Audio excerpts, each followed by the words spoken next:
Hi friends, Asif Ali, Aparna Balamurali ప్రధాన పాత్రలు పోషించిన మిరాజ్, దృశ్యం లాంటి సినిమాల్ని తెరకెక్కించిన జీతూ జోసెఫ్ ఈ సినిమాకి దర్శకత్వం వహించారు. అపర్ణ ఆర్ తారక్కడ్ కథను అందించారు. ఈ సినిమా ఎలా ఉందో చూద్దాం.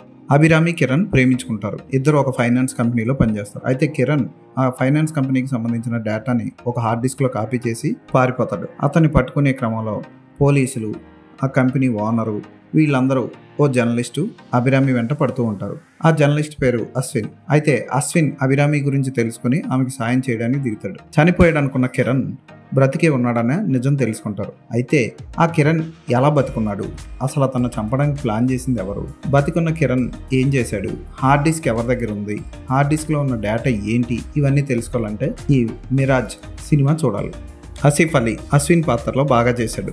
అపర్ణ బాలమురళి ఎప్పటిలాగే రొటీన్గా చేసింది. హకీం షాజహాన్ కిరణ్ పాత్రలో ఓకే అనిపిస్తాడు. రాజ్ కుమార్ పాత్రలో తమిళ యాక్టర్ శరవణన్, సంపత్ ఎస్పీ పాత్రలో ఓకే అనిపిస్తారు. నటీనటులందరూ బాగానే చేశారు. అయితే సినిమా స్టోరీ ఫస్ట్ నుంచి ఇంచుమించు 2 గంటల 30 నిమిషాలు ఉన్న సినిమాలో 2 గంటలంతా చాలా స్లోగా బుర్రపాడు చేసుకుంటూ ట్విస్టుల మీద ట్విస్టులు ఇచ్చుకుంటూ అవి అంత ఎనర్జెటిక్గా ఉండవు. ఆ ట్విస్టులు నీరసంగా సాగుతూ ఉంటుంది. మాట్లాడుకుంటానే ఉంటారు. దానికి తోడు విష్ణు శ్యామ్ అందించిన మ్యూజిక్ కూడా స్లోగా ఉంటుంది.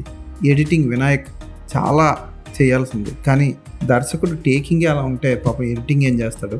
ఈ సినిమాకి జీతూ జోసెఫ్ దర్శకత్వం వహించాడంటే నమ్మలేం. లాస్ట్ 10 నిమిషాల్లో వచ్చే ట్విస్ట్ కోసం సినిమానంతా చూడాలంటే చాలా కష్టం. ఆ లాస్ట్ 10 నిమిషాల్లో వచ్చే ట్విస్ట్ కూడా అదిరిపోతుందని చెప్పొచ్చు. కానీ అది ఇంటర్వెల్లో వచ్చి అక్కడి నుంచి కథ మలుపులు తిరిగితే బాగుంది. అది ఇంటర్వెల్లో రాదు, సినిమా అయిపోయే 10 నిమిషాల ముందు వస్తుంది. అప్పటికే ప్రేక్షకులకి నీరసం వస్తుంది. ఫోటోగ్రఫీ ఓకే, న్యాచురల్ లొకేషన్స్లోనే సినిమానంతా తీశారు. అసలు ఈ మిరాజ్ అంటే అర్థం ఎండమావి అని.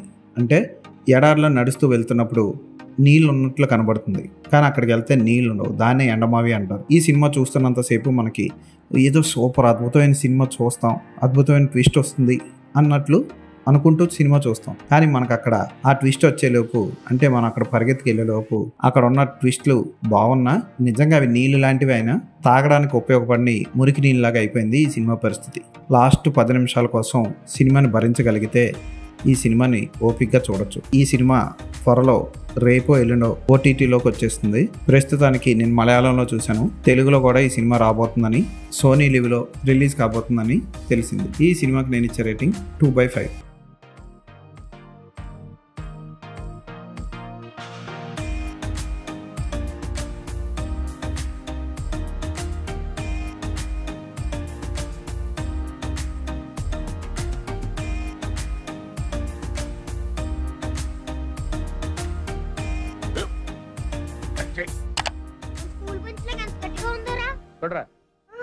కొట్టు పర్లేదు, కొట్టు.